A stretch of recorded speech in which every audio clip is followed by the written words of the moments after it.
بیا بالا بیا بالا. تو اینجا چیکار میکنی؟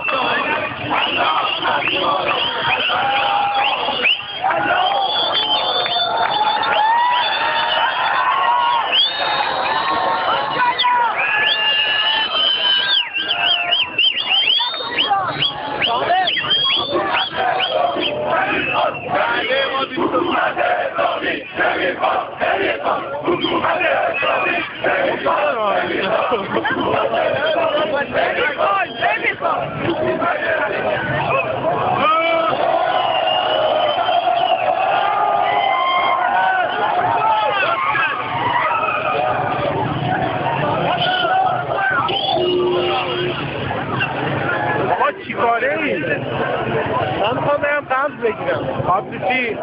من ماشینم بچه گذاشتم خیلی بچه تو گوشتن داری میره پولشیه بریم الیا بریم تو اینجا یا لالا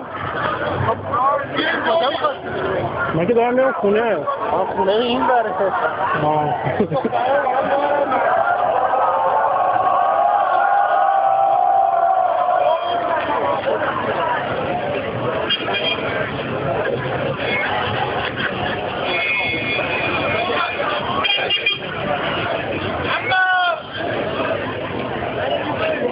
صاحب نداره مملکت ها جمعیت موبایل بده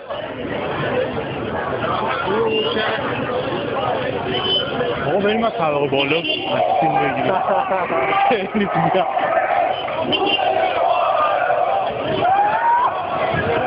بیا اینم جذبگیر شد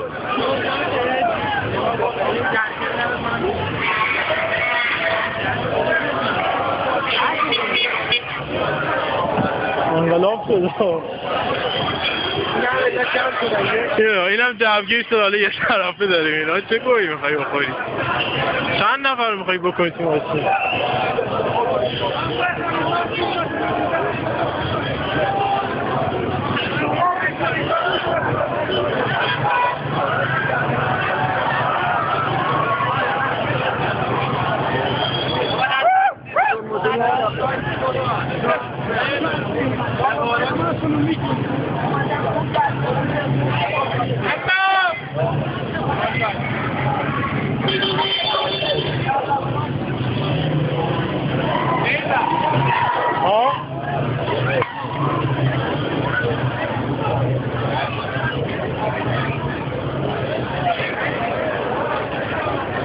اونجا رو که داره بابا تو میزنه اونجا